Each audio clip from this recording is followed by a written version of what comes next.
Thank you for that kind introduction. I'm thrilled to be in Hanoi for my first visit to Vietnam as Treasury Secretary, and I'm thankful to the U.S. ASEAN Business Council and the companies here for your warm welcome. In 1995, the United States and Vietnam normalized our diplomatic relations. In the 28 years since, we've seen a remarkable transformation sweep this country, from here in Hanoi down to Ho Chi Minh City.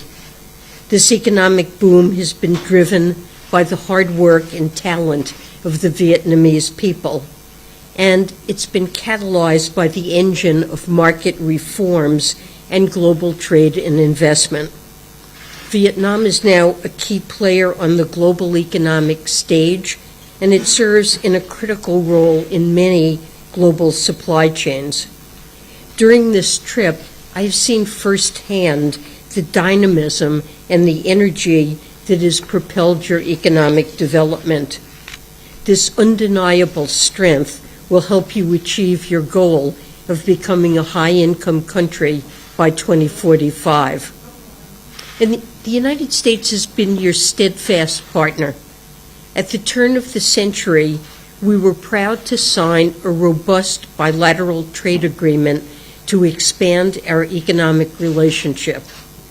In 2007, Vietnam joined the World Trade Organization, and since then, our relationship has only broadened and deepened. Our trade now encompasses everything from machinery to textiles to electronic components. And many of America's largest companies like Apple and Google have a significant and growing presence in Vietnam. For the past 2 decades, trade between our two countries grew at nearly 25% a year, and that is an astounding rate. Not only has U.S. imports of Vietnamese goods skyrocketed, but today the U.S. exports nearly 20 times more to Vietnam than in 2002, and there is no sign that this momentum is slowing. Our goods trade reached a record high last year, and I believe this strong economic relationship is possible because it's founded on mutual trust. It stems from our work to address the legacies of the war, and it's underpinned by the close and growing links between our peoples. Today, I'd like to speak about how our economic partnership has grown even more important over the past few years. Since 2020, our countries and the entire world have faced a series of historic economic, public health, and geopolitical shocks. In response, President Biden and I are advancing an agenda to strengthen our economic resilience. A driving principle of this agenda is to deepen U.S. engagement and cooperation with a broad network of reliable economic partners in areas like trade and climate. These efforts are not only focused on advanced economies, but also on developing countries and emerging markets like Vietnam.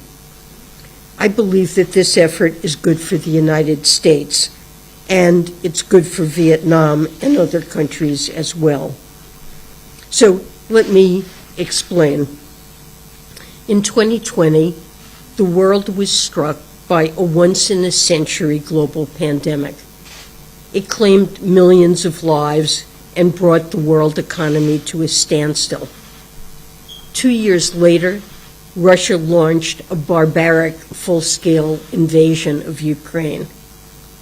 This war has led to the loss of many innocent Ukrainian lives and destroyed cities and civilian infrastructure, and it's generated seismic volatility in the prices of commodities like food and oil. The impacts of these shocks have reverberated around the entire world, from here in Southeast Asia to Africa to North America. While the causes of these disruptions are global, their impacts are personal. The COVID pandemic caused the first rollback in extreme poverty gains in decades. It also disrupted global supply chains, preventing families and businesses from getting the essential goods they relied on. These shocks also contributed to global inflation. They put tremendous pressure on household budgets that were already tight to begin with. President Biden and I believe that this experience compels us to advance a comprehensive economic resilience agenda. Our efforts start at home, but they do not stop there. Strengthening our economic resilience requires increasing cooperation and engagement with international partners against the risks that all of us face. In an interconnected world, disruptions in one region can have cascading economic impacts on the opposite side of the globe.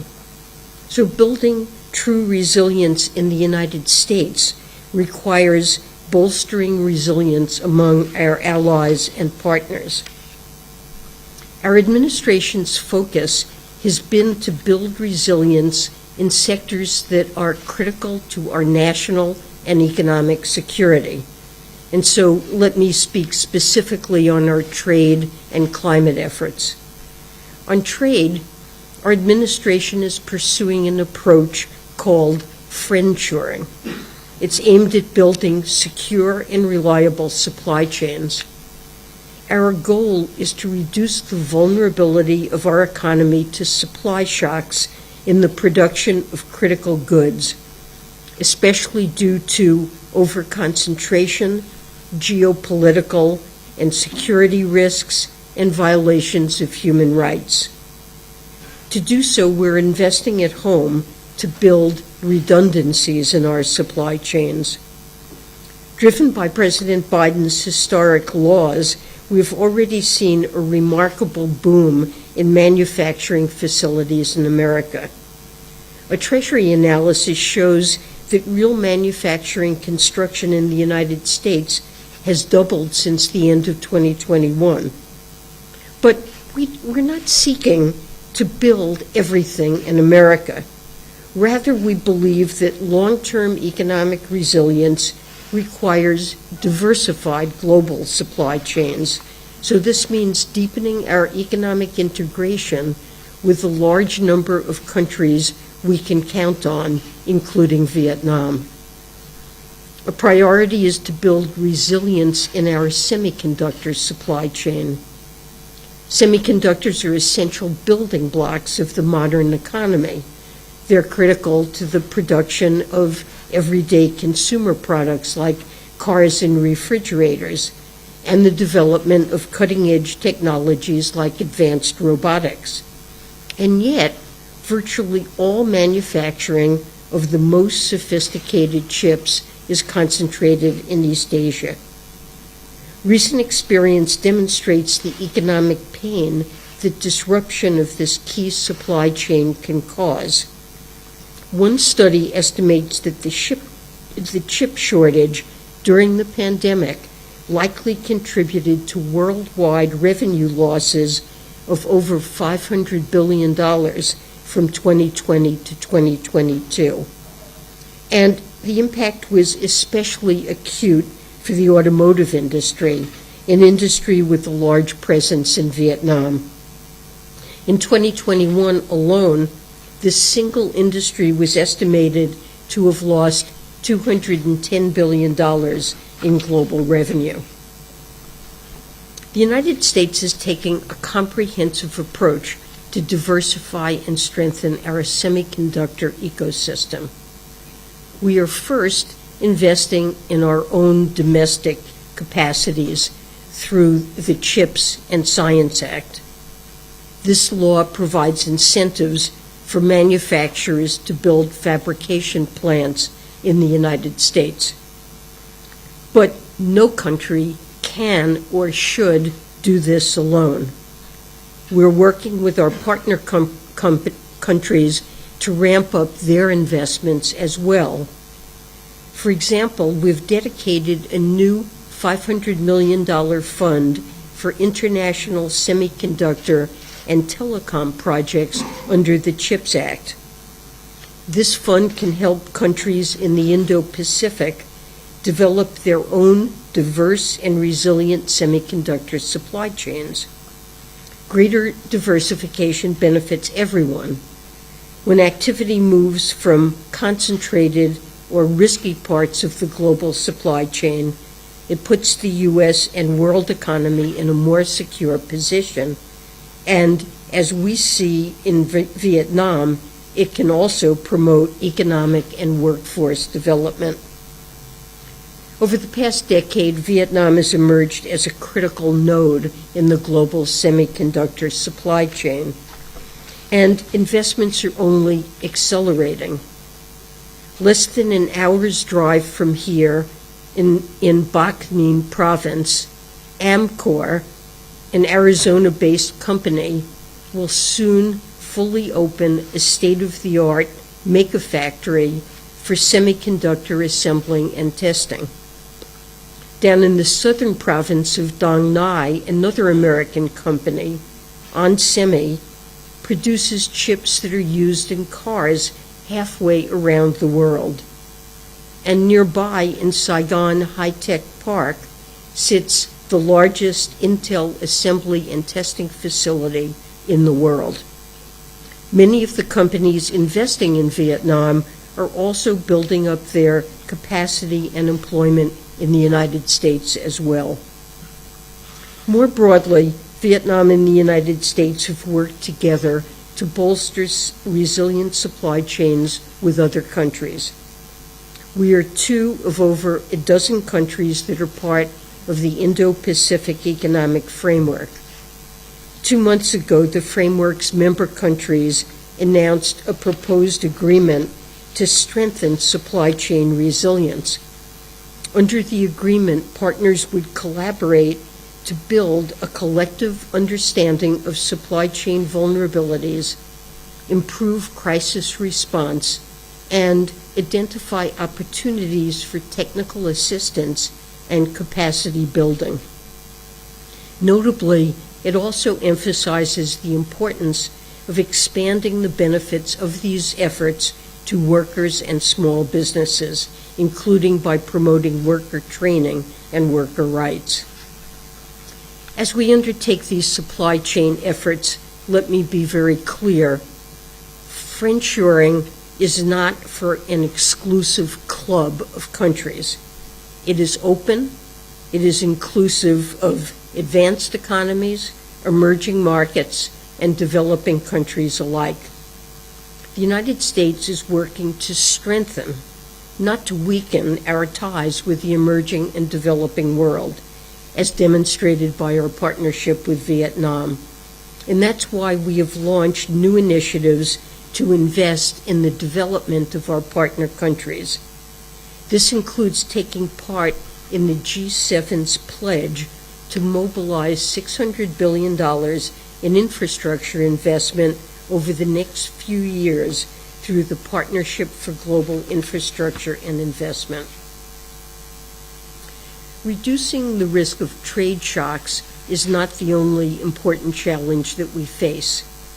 The worsening climate crisis poses severe risks not only to the reliability of critical supplies, it also presents risks to the broader macroeconomy and the health and well-being of our communities. As the world continues to warm, climate change threatens to reduce the productive capacity of communities across the world. Beyond these chronic impacts, climate change can also increase the frequency and intensity of acute supply shocks, like heat waves that exacerbate energy shortages and floods and hurricanes that devastate entire regions. We also know that the climate crisis disproportionately impacts the most vulnerable and the poorest among us.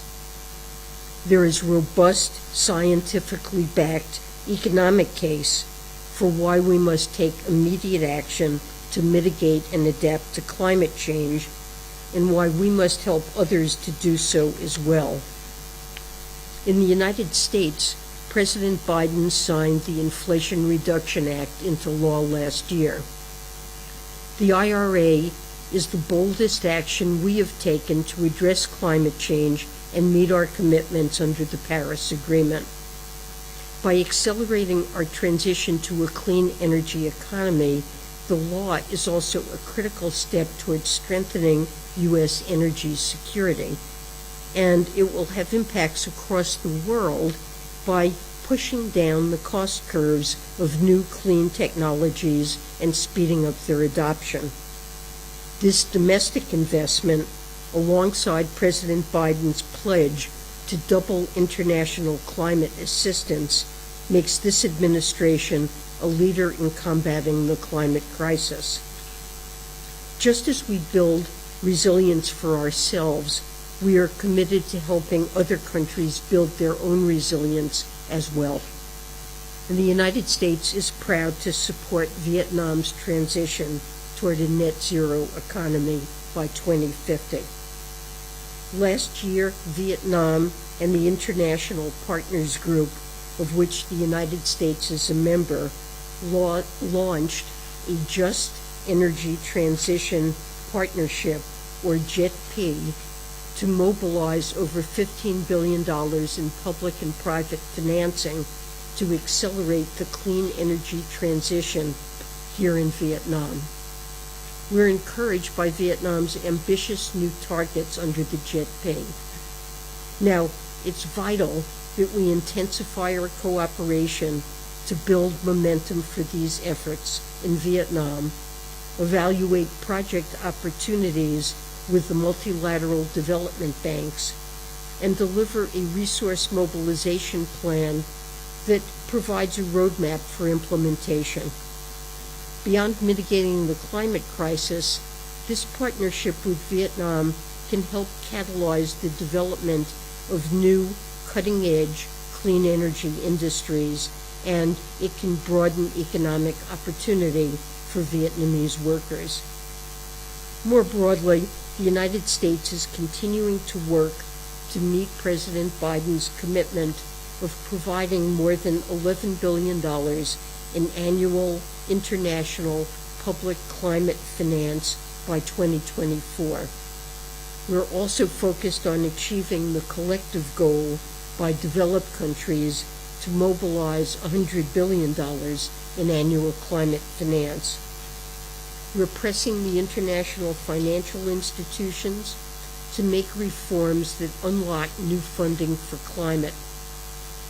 For example, the U.S. is working with a broad coalition of countries to evolve the multilateral development bank system to more readily combat 21st century global challenges like climate change. As a result of our initiative, the World Bank is more actively supporting countries in their fight against climate change and evolving the way it operates to better combat poverty and support development. To close, I'm thrilled to be in Vietnam with you today. Your country has been one of the brightest development stories in the past decade. The United States is proud to continue to support and partner with you to build economic prosperity for our countries. A strong economic partnership is in both of our interests. Over the past few years, our lives, our livelihoods have been disrupted by historic economic shocks, and these shocks have impacted us all. They have not respected borders.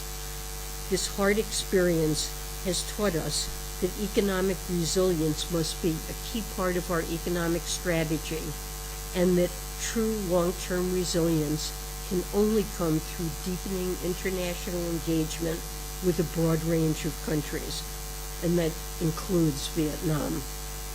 Despite our difficult and complicated history, I am optimistic about the economic future we're building together.